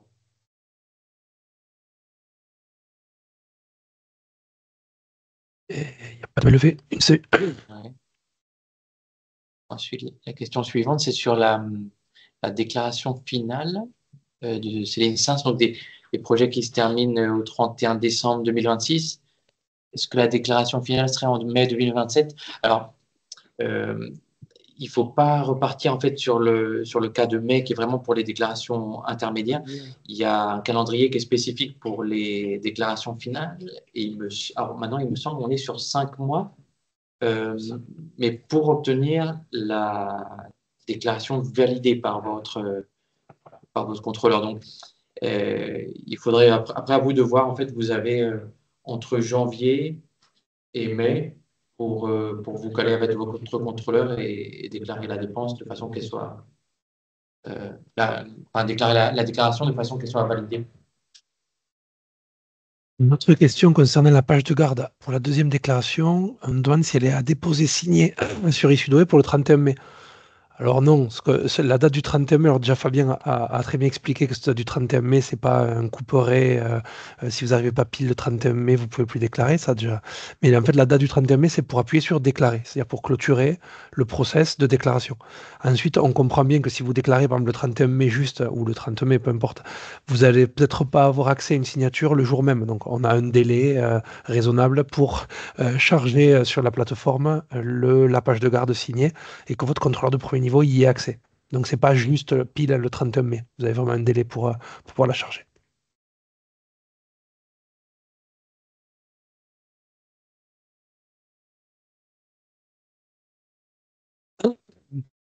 Il y a plusieurs questions qui portent sur l'accès des contrôleurs à différents documents. Alors, juste pour vous indiquer effectivement que c'est quelque chose qui a été relevé et sur lesquels on travaille, enfin le secrétariat conjoint travaille justement pour que un certain nombre de documents clés du projet soient bien accessibles. En fait, c'est juste un bug de configuration des profils de contrôleurs. Je parle sous le contrôle de Fernando, bien entendu, qui suit de près le développement de ce module. Ça devrait, si ce n'est fait, ça devrait être fait très rapidement. Mais en toutes ces causes, effectivement, ça a pu générer des demandes de transmission de documents par les contrôleurs qui n'auraient pas dû être faites. Mais voilà, c'était vraiment pour répondre à cette nécessité d'obtenir des pièces auxquelles ils n'avaient pas accès. Donc, on vous prie de bien vouloir nous en excuser.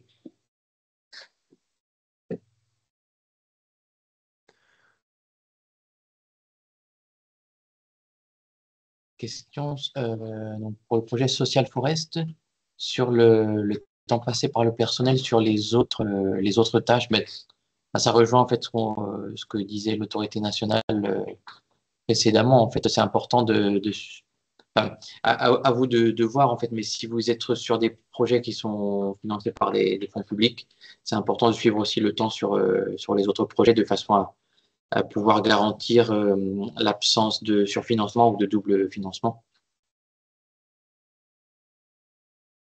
de Céline Sens, est-ce qu'on peut joindre un tableau d'affectation annuel par salarié? Alors, je sais pas trop à quoi, mais a priori non, parce qu'en fait, tout se fait via Issudoé. Donc, en fait, vous pouvez travailler effectivement en interne avec des tableaux d'affectation par salarié pour vraiment vérifier ce qu'a évoqué l'autorité nationale, le surfinancement possible en fonction des pourcentages d'affectation aux différents projets.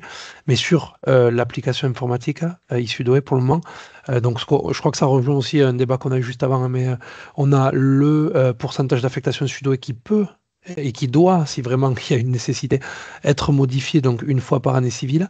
On a précisé que les autres pourcentages pour le moment ne pouvaient pas l'être, mais effectivement, s'il y a un impact, on modifie celui du Sudoé. Donc le tableau d'affectation annuelle par salarié, il vous sert surtout à vous en interne, mais sur l'application Sudoé, non. Mais oui, c'était en réaction à ce qui se discutait tout à l'heure, parce que nous, on est obligé, effectivement, sur la remarque on a des projets qui s'arrêtent et d'autres qui commencent. En fait, on est obligé d'avoir ce tableau parce que sinon, on s'en souvient qui est financé sur quoi. Et quand on est des structures qui ont principalement des projets qui sont financés, subventionnés, alors il y a aussi du fonctionnement général, mais du coup, on a forcément un tableau de suivi. Oui, c'est pour ça qu'on préconise. On préconise ça, mais après, vous n'avez pas forcément besoin de le charger. Oui, on ne vous empêche en rien d'assurer cette traçabilité, mais c'est pas exigé en tout cas. Il y a une question de Monsieur Joannou sur les taxes sur salaire et le fait d'avoir la nécessité de les déclarer en décalé. Alors, il faut savoir que les taxes sur salaire, en fait, alors il y a une mesure de simplification en France qui fait qu'on considère que les salaires, que les charges sociales et patronales sont effectivement payées si vous fournissez le bulletin de salaire. En réalité, elles ne le sont pas. Mais il y a une mesure de simplification qui permet de les prendre en compte si vous présentez le bulletin de salaire. Les taxes sur salaire, c'est différent. Et effectivement, on ne peut les déclarer que quand elles ont été effectivement payées, donc calculées et payées, donc à la valeur réelle. D'où le décalage obligatoire entre l'année en fait sur laquelle ça porte et l'année de déclaration, puisqu'il faudra qu'on sache exactement quel est le montant de taxe sur salaire qui sera imputé.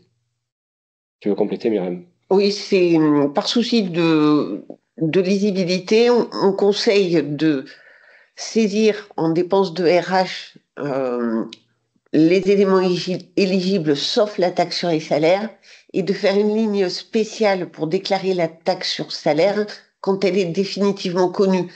Il y a des abattements, il y a des réductions qui sont toujours compliquées, qu'on connaît toujours, on va dire, au premier trimestre de l'année suivante. Donc, le plus simple, c'est d'enlever la taxe sur salaire de la dépense de RH et de penser à faire une ligne de déclaration sur la taxe sur salaire réellement supportée à la fin de l'année. Ce qui veut dire que pour chaque agent concerné par déclaration, vous aurez une ligne annuelle de taxe sur salaire, une ligne annuelle de salaire et autres charges. Ok, merci. Je prends juste la parole pour compléter. Du coup, il faut diviser par le nombre d'agents cette taxe sur salaire de l'institution pour apporter à la personne. C'est à la personne. Mais du coup, parce que là, on va avoir un montant global de la taxe sur salaire qu'a payé l'institution. Et du coup, si on a 3 agents concernés, ça veut dire qu'on divise. Non, on ne peut pas diviser. On peut retrouver du coup la part. Ok. La part de chacun. Ok, on va voir ça avec la RH alors. Ça marche.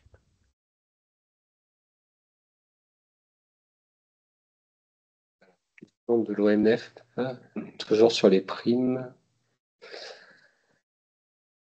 À lire, nous avons des primes mi-année liées à l'année N-1 qui ont été bien entendu retirées pour 2024 puisqu'elles correspondaient à 2023, mais qui sont éligibles pour les années suivantes. En 2027, elles seront hors période, mais en lien avec 2026, ce qui signifie qu'on ne tient pas compte de la réalité des salaires. Sur la dernière année.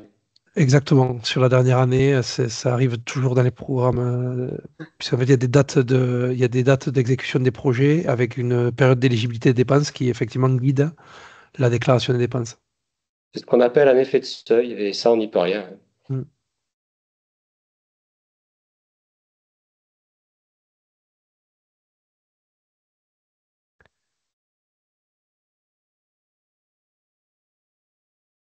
on peut rajouter que pour la taxe sur salaire, c'est la même chose.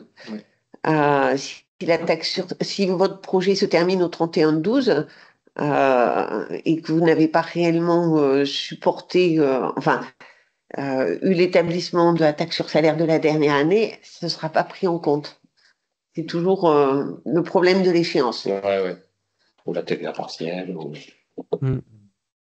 Dans ce cas-là, la TVA, c'est plus le cas, mais ça a été par le passé. Ouais.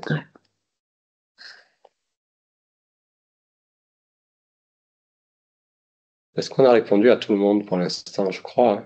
A priori, oui. Si on vous a oublié, levez la main. Qu'on ne laisse personne. Et d'ailleurs, j'en profite pour toutes les personnes à qui on a indiqué qu'un échange complémentaire bilatéral était nécessaire. N'hésitez pas en fait à nous envoyer un petit mail, un reminder, pour qu'on s'assure qu'on n'oublie pas en fait. À la limite, faites-le plus. Tous ceux à qui on a dit oui, il faut qu'on échange en bilatéral, envoyez-nous un petit mail en disant voilà, sans faire un roman, mais juste en nous disant voilà. J'ai ce sujet, rappelez-vous qu'on doit en parler. On a noté, hein, mais c'est au cas où on oublierait quelqu'un. Céline Sass. Exact. Une question plutôt par rapport à la première déclaration de dépenses. On a plusieurs entités là qui commencent à être un peu short en trésorerie. Donc si on peut avoir des infos sur les prochaines étapes, on est en cours du coup de validation là, donc pour le premier appel à projet par les contrôleurs. Je pense que ça doit faire 1 mois et demi, quelque chose comme ça. Donc, il me semblait qu'il y avait 3 mois, 90 jours pour avoir les validations. Ensuite, il faudra déposer la déclaration de projet. Je ne sais pas si vous avez de la visibilité sur le comité au niveau du secrétariat pour savoir quand est-ce que ça va se faire. Et voilà. Pour la gestion de notre trésorerie. Oui. Ce qu'on estime, c'est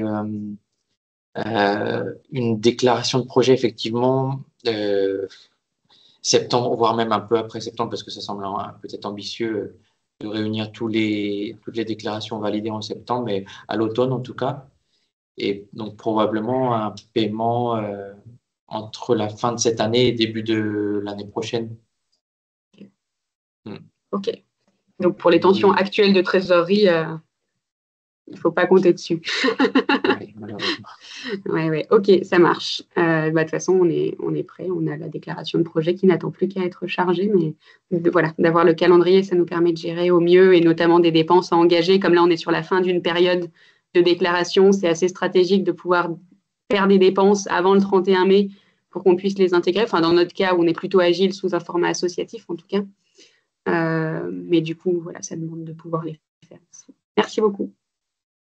Juste un élément d'éclairage peut-être pour les novices, s'il y en a. Je crois qu'il y en a quelques-uns. En fait, vous ne pouvez être remboursé qu'à partir du moment en fait où votre dépense a été déclarée à la Commission et donc payée par la Commission européenne. D'accord ?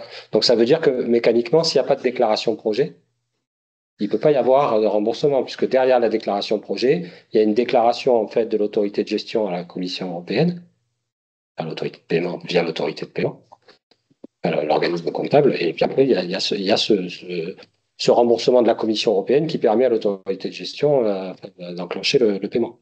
Voilà, donc sur la première année, effectivement, comme on va avoir la première déclaration de projet avec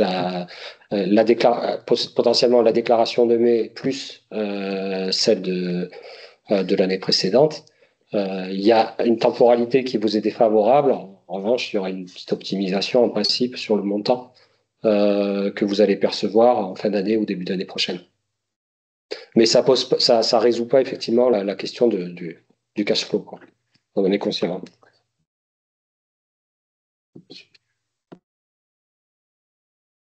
De main levée, Madame Maupied. Oui, excusez-moi, c'est encore l'ONF Coptri. Juste pour préciser quelque chose, j'aimerais savoir quel est le max dans la... j'arrive pas à trouver mes mots. Quand j'installe une pièce jointe, quand je la télécharge, par exemple, le bulletin de salaire, je dois compresser, optimiser pour le web, etc., sinon je suis rejetée. j'ai une erreur 502. Est-ce que vous pouvez même mettre dans Sudway la petite info qu'il ne faut pas dépasser telle quantité? Déjà, est-ce que vous la connaissez? Pardon, il me corrigera, mais il me semble que c'était 5 mégas pendant longtemps. 5, je crois. Ouais. Vous pourrez le mettre dans... Ça serait bien, je pense. Merci. Ouais. Alors, entre-temps, on a une question sur de Céline Sins. Oui, Donc, dans la partie je peux la faire à l'oral, oui, si vous voilà, voulez. ouais. Simplement, donc, sur le rapport d'exécution, j'osais pas trop parce que bon, ma préoccupation semble assez peu importante face aux difficultés de la collègue. Donc, simplement, sur la partie des livrables dans le rapport d'exécution, il y a une section là, la section C, qui demande quel est votre niveau de participation à ce livrable. Donc avec 3 options, individuelles, c'est très clair, en collaboration avec d'autres bénéficiaires du projet, c'est très clair aussi, et j'étais pas sûre sur la 3e option, entité lauréate d'un marché public, si c'est le livrable qui a été produit par un prestataire de service par exemple qu'on aurait contractualisé, si c'est autre chose, c'est pas très clair pour moi.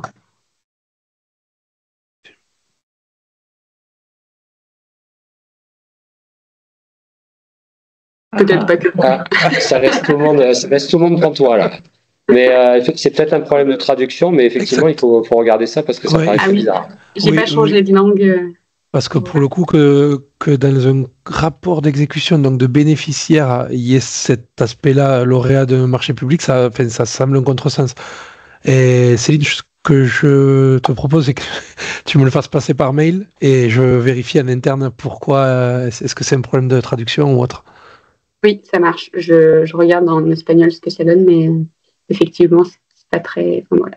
C'est juste un problème de développement de la tâche et qui, comme il n'y a pas eu trop de livrables encore peut-être chargés, personne n'a fait remonter l'info. Mais oui, on va regarder ça.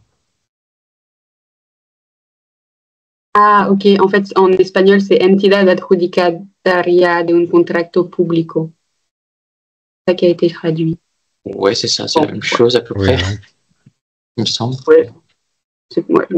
Je fais un mail. oui, on va le regarder, exactement. En fait, je me posais la question parce qu'effectivement, il y a certains livrables pour nous qui sont produits ou coproduits par un prestataire.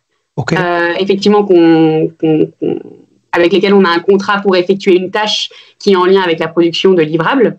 Et du coup, pour moi, ça aurait pu faire écho à ça, où effectivement, il y avait peut-être un prestataire qui avait contribué directement à ce livrable-là, mais ça ne correspondait pas tellement à l'intitulé. Non. Voilà, donc j'avais un doute là-dessus. Mais je referai un mail pour... oui, alors, on vérifie par rapport au développement de la tâche, qu'est-ce qui est attendu dans ce item-là, et on vérifie ça, on explique. Ouais, merci.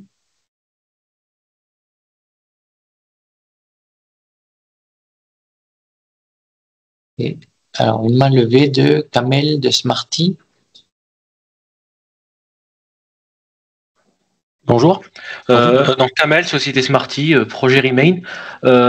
J'ai une question un peu particulière concernant rapidement un retour de notre contrôleur de premier niveau qui nous demande des justificatifs sur les mesures mises en place pour garantir l'absence d'un double financement.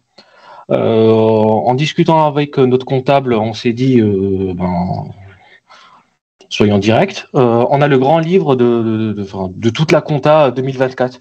Est-ce que fournir quelque chose comme ça avec les dépenses et les subventions avec un fluo par-dessus, ça pourrait faire l'affaire ou pas?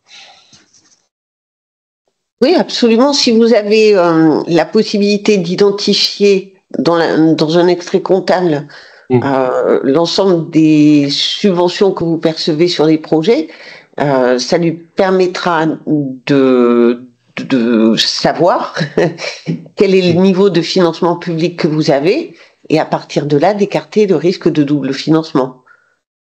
D'accord, merci. Et quelque chose qui découle de cette question, on a le droit de discuter avec notre contrôleur de premier niveau. Typiquement, j'aurais pu lui poser cette question directement ou Absolument, oui. Notre contrôleur de premier niveau, oui. Ce que vous voulez, je reviens sur le cadrage qu'on avait pu faire sur le contrôle de premier niveau. Ce qu'on avait dit, c'est que le contrôleur de premier niveau, il ne se substitue pas aux autorités nationales et au secrétariat conjoint pour vous accompagner dans la compréhension des règles, etc. Pour autant, quand il procède à son contrôle, et d'ailleurs, le module de formation, il servait aussi à ça. Mais quand il procède à son contrôle, ça se fait de manière quand même... il intervient, mais vous pouvez échanger en parallèle, compléter à l'oral ou par mail un certain nombre d'informations qui ont trait en fait à l'information et pas à des justificatifs. Donc oui, vous pouvez tout à fait lui poser ce type de questions. Et, ça fait partie... On est dans un process... il a beau s'appeler contrôle, c'est un contrôle, mais on est dans un process qui se veut quand même pédagogique. Donc, il n'est pas là en tant que fonction support, comme on peut l'être nous ou les collègues du secrétariat conjoint, mais il est quand même là en fait pour être dans une logique d'accompagnement à la compréhension des règles et d'ajustement aussi à la réalité des structures, parce qu'effectivement, à chaque structure, une règle, elle doit se décliner par rapport à votre fonctionnement. Et donc, ça permet... ils ont quand même une très grosse expérience d'une diversité, en fait, de structures sur lesquelles ils sont intervenus, à ce titre ou à d'autres. Et du coup, ils peuvent vous guider, y compris en vous donnant des petits tuyaux sur les modalités de justifier un certain nombre de choses. Donc, n'hésitez surtout pas.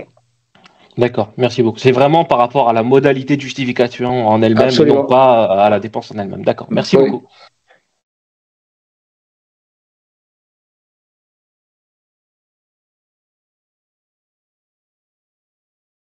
J'ai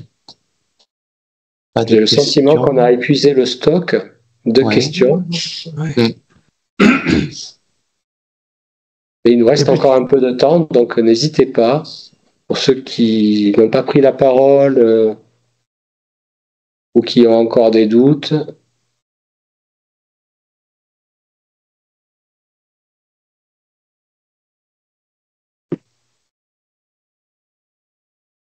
Non.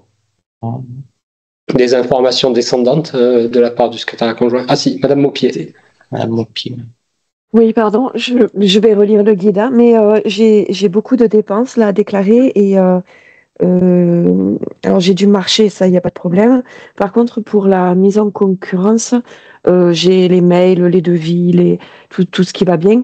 Mais à chaque fois, j'hésite dans ce que je dois choisir.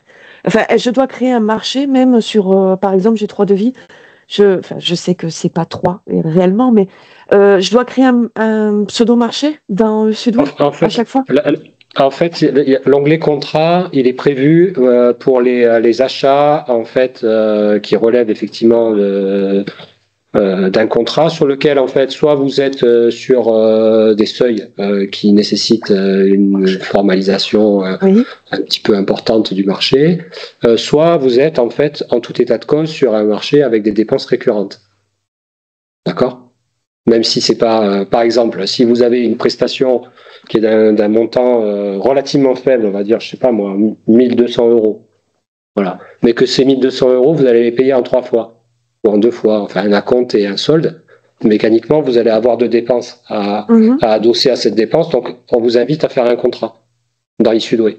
En revanche, si vous êtes sur un achat même de ponctuel, etc., vous ne faites pas un contrat, vous mettez les justificatifs de l'expression des besoins, de la justification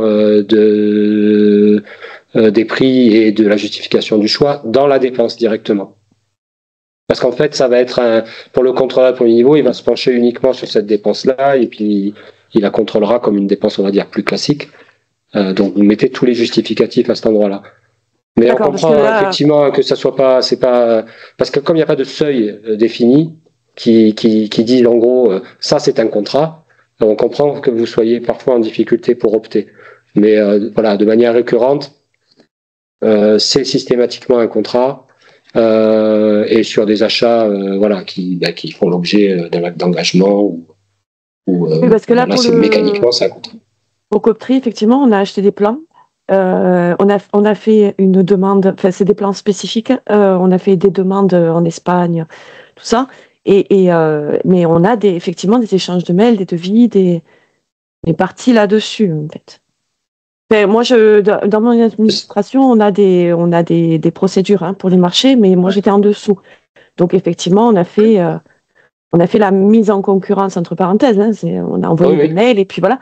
Mais donc là, ça, je ne le rentre pas dans des contrats. Non, vous le mettez dans la dépense parce que là, on est sur. Dans la dépense. Ouais, okay. Je vais me faire engueuler par mon collègue, mais on est sur un one-shot. Donc, en fait. Sauf si vous êtes à des montants proches des seuils de marché. Ouais. Si vous êtes à 39 500 €, il faut peut-être, faire une belle documentation. Si vous faites... C'est pas le cas, mais... Voilà, si vous voulez que je le mette dans le contrat, moi je le mets dans le contrat. Non, mais c'est vraiment à vous de juger en fonction de la procédure sur laquelle vous avez opté. Si ça relève plutôt du contrat qui doit être documenté, parce que notamment ça va faire référence à plusieurs paiements. Et là, en fait, c'est une mesure de simplification pour tout le monde. Parce que une fois que vous aurez mis les pièces dans l'onglet contrat, la deuxième dépense, vous aurez juste la facture à mettre. Je vais mettre dans le contrat. Merci. Après, voilà, au cas par cas, si vous avez des interrogations, n'hésitez pas à nous faire un petit message et puis on peut échanger. On a une autre mail levé de Madame Sibylle. Oui, bonjour. Juste une question un peu rapide. Donc moi, je représente le pôle SIM Auvergne-Rhône-Alpes, le pôle compétitivité dans le projet Robota Sudoé. Et on est notamment chargé d'un groupe de travail, mais aussi de la communication du projet. Et dans le cadre du projet, on a dû prendre l'abonnement Adobe, la suite Adobe, parce que les affiches étaient fournies en format AI. Et du coup, le contrôleur de premier niveau nous demande un justificatif du choix de ce logiciel. Alors, est-ce que juste en justificatif, ça suffit de dire que le format était en format AI, donc pas trop le choix de prendre autre chose qu'Adobe, ou il faut vraiment faire un comparatif avec Canva Pro et d'autres logiciels de ce type? Est-ce que la question porte vraiment sur le choix de ce logiciel par rapport à d'autres, ou est-ce que la question porte, est-ce que cette dépense était prévue? Elle était prévue. Ouais, non, c'était identifié. Elle était bien prévue? Ouais, elle était bien prévue. D'accord. Oui, c'était bien prévu. Et en fait, il me demande un justificatif du choix de ce logiciel plutôt qu'un autre, comparaison à 3 à 5 logiciels, et en plus une attestation d'affectation de ce logiciel au projet. Ouais. Du coup, je voulais savoir, parce que nous, ça nous arrive pour des événements, on fait des devis, on compare des devis, on a notre propre petit tableau Excel où et le prix, enfin tout ça, Donc, est-ce que ce genre de choses comme ça va? Oui, mais encore une fois, si vous n'avez pas lu, vous avez comparé en fait les spécifications de chaque logiciel pour faire votre choix. Vous avez bien en fait comparé à la fois les spécifications techniques et les prix. Ben, c'est ça. C'est surtout qu'on n'a pas eu trop le choix puisque les posters ils nous ont été fournis par la programmation en AI. Donc on a regardé sur Canva, c'était pas possible de les modifier, donc d'office. Eh ben voilà, vous faites un petit topo, une fiche synthétique de 10 lignes et ça sera une justification du choix. Ok, bon bah super, nickel. Et juste, alors peut-être vous avez déjà répondu, mais l'attestation d'affectation, est-ce qu'il y a des modèles ou pas? Non. L'attestation d'affectation de l'achat au projet? De Adobe, à quoi sert-il exactement? Par qui est-il utilisé? À quel pourcentage? Non, c'est une attestation libre. Vous faites ça, voilà, c'est vraiment une petite feuille de chou que vous faites signer. Parfait, super. Bon bah merci. En fait, il faut bien avoir à l'esprit que votre contrôleur, il a besoin de faire le lien en fait entre l'achat et le projet. Et puis après, la régularité de l'achat. Il est toujours en fait avec ces deux questionnements. Alors parfois, vous êtes dans le projet. Mécaniquement, vous vous dites mais pourquoi il me demande ça quoi, c'est évident, etc. Mais en fait, pour lui, c'est pas forcément si évident que ça. Il a besoin en fait d'avoir cette traçabilité puisqu'il engage sa responsabilité sur la validation des dépenses. Bien sûr. Il faut vous imaginer que c'est quelqu'un qui ne connaît rien au projet. D'ailleurs, quand on a un audit de la Commission européenne, le seul élément qu'ils ont, c'est ce qu'ils trouvent dans Isudoé. Donc, il faut que dans Isudoé, ils trouvent le maximum de réponses aux questions qui peuvent se poser. Et il suffit d'être explicite, parce que voilà, Adobe pourrait servir à l'utilisation de la structure, mais pour beaucoup d'autres sujets, si vous ne l'utilisez que pour le projet, il faut l'écrire et le dire. Là, ils l'ont acheté que pour le projet. Oui. C'est vrai que nous, on travaille sur Canva autrement, parce que oui. du coup, là, du coup, on a été obligé de l'utiliser. C'est vrai qu'on l'utilise que pour Robota, pour le coup. Voilà, mais ça, ils ne peuvent pas le deviner. En fait, c'est ça. L'objectif, c'est d'éclairer toutes les questions qui peuvent se poser à quelqu'un qui n'est pas dans votre peau. Bien sûr. Ok, super. Bon, merci, très clair. Juste, s'il n'y a pas de questions, on a eu un petit échange avant la réunion. Là, je pense que c'est bien de le redire. Sur la première déclaration, il y avait initialement un seuil minimum de 10% qui était prévu, qu'on a fait sauter, puisque on pouvait tout à fait déclarer en dessous. Si parmi vous, il y a des structures qui se retrouvent à nouveau ou cette fois-là, également dans la situation, c'est-à-dire que le niveau de dépense que vous allez déclarer est inférieur à 10%, c'est pas problématique, vous pouvez quand même déclarer. On a eu des questionnements déjà et effectivement on avait un doute, mais oui, Madame Bruno. Oui, moi j'ai une question sur la déclaration les premières déclaration 1 de dépenses. Je fais partie, moi je suis la responsable administrative et je fais partie des dépenses au niveau salaire sur le projet Coptri. Et j'ai le contrôleur de premier niveau qui m'a dit si je suis en dessous de 5%, c'était pas la peine de déclarer mon salaire. Donc est-ce que voilà. Comme vous venez de dire qu'on est en dessous de 10, donc du coup je pose la question parce qu'il m'avait dit attention, vous n'arrivez pas à 5. C'est deux pourcentages différents en fait. Ouais. Une chose, c'est les 10% en fait de déclaration au niveau du budget du bénéficiaire en soi. Du bénéficiaire, ok. Exactement, c'est-à-dire que vous avez un budget de 100 000 par exemple et vous allez déclarer moins de 10 000. Voilà, la règle initiale c'était de dire non. Là, on fait sauter ce verrou un peu parce qu'on voit que. Voilà. Par contre, la question du pourcentage d'affectation de chaque personne, ça c'est une règle propre en fait qu'on a instaurée. Et on l'a fixé au niveau du programme, on se l'est fixé comme un programme, de dire on va pas permettre en fait à du personnel de se déclarer s'il est à moins de 5% sur le projet. Mais ça, c'est vraiment une règle du programme. C'est-à-dire que si vous pensez que votre affectation est à 3%, effectivement, vous n'allez pas pouvoir la créer. Mais moi, ça fluctue parce que je peux avoir le début où je suis pas impliquée et là, je le suis de plus en plus pour le suivi des pièces, on va dire complémentaires sur les dépenses, puisqu'on se retourne vers moi pour que je puisse faire les extractions budgétaires, les extractions de grands livres et compagnie, ou les webinaires par exemple, c'est moi qui les suis. Donc effectivement, je vais arriver à avoir plus de temps sur la déclaration de la deuxième dépense. Les 5% en fait, c'est lissé sur la durée du projet. D'accord. Donc,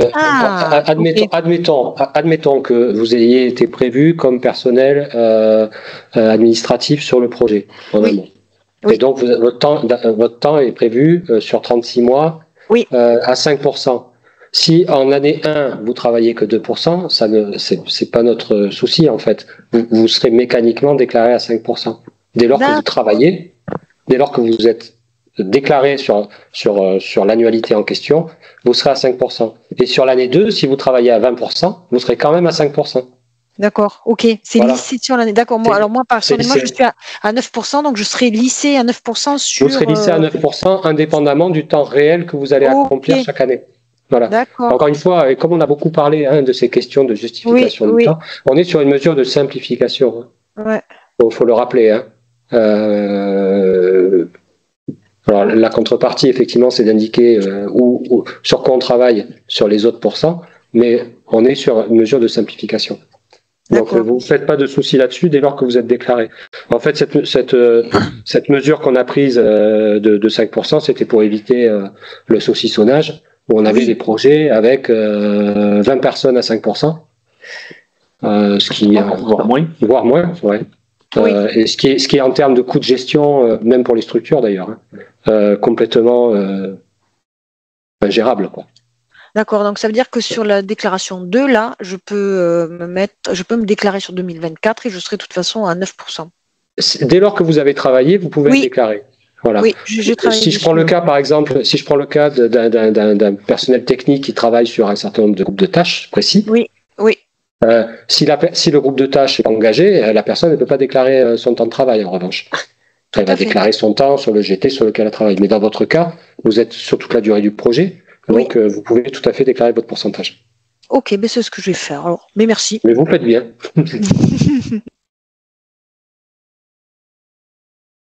Alors, on a aussi une autre question de Madame Saint-Martin. Oui, bonjour. Donc, moi, je Agri Sud-Ouest Innovation, Smart Green Water. Je ne sais pas si vous m'entendez bien. Et du coup, je voulais voir par rapport, enfin, je rebondis là sur la question de l'affectation. Moi, pareil, j'avais compris que c'était sur l'affectation, sur la période qu'on déclarait. Donc, pareil, en dessous de 5%, j'avais pas mis, par exemple, la partie communication. Est-ce que là, pour la deuxième déclaration, on peut faire un rattrapage? Enfin, comment on peut réajuster? Ah oui, vous pouvez tout à fait déclarer des dépenses que vous auriez pu déclarer dans la première déclaration que vous n'avez pas déclarée, vous pouvez les présenter maintenant. Ok, ouais, parce que voilà, du coup, moi, c'est cette histoire de 5%, ben j'avais. Ah, pardon. Oui, l'histoire des 5%, en fait, je pensais vraiment que c'est sur la période à laquelle on déclarait et pas sur la totalité du projet. Donc, en fait, il y a une partie qui n'a pas été déclarée sur 2024, fin de janvier à novembre 2024. Ça dépend du choix que vous avez opéré, en fait. Il y a des structures, en fait, qui ont pris le parti, en fait, de mobiliser la personne sur 36 mois en lissant son taux. Il y en a d'autres qui ont pris le parti, en fait, de concentrer l'intervention de la personne sur 12 mois en maximisant le taux sur les 12 mois. C'est vraiment lié au choix que vous avez fait. Dans tous les cas, en fait, il y a un plafond qui s'applique, c'est celui du pourcentage de RH sur la déclaration. Donc, à un moment ou à un autre, de toute façon, si vous avez oublié des dépenses, vous en rajoutez en RH, ce plafond, il s'appliquera. Mais si vous êtes en dessous, effectivement, vous pouvez tout à fait déclarer un personnel qui n'a pas été déclaré précédemment. Ok, bon, mais super, merci.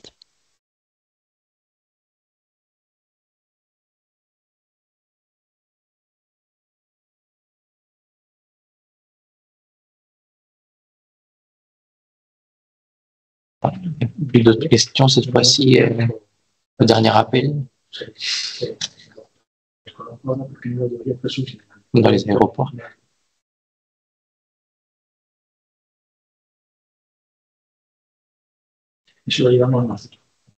En tout cas, merci beaucoup pour votre participation. Assez dense, mais c'était l'objectif. Moi, je suis très satisfait de voir que on a pu échanger, parce que derrière les personnes qui sont intervenues, chacun aussi apprend, puisque ça renvoie à des propres questions qui se sont posées. Merci d'avoir partagé aussi les difficultés rencontrées, parce que ça nous aide à améliorer les choses. Et puis merci au secrétaire conjoint pour l'organisation de tout ça. On reste en contact, notamment pour les structures qui ont des sujets à gérer en particulier. Et puis on reste à votre disposition, bien entendu. Merci à tous. Merci. Au revoir.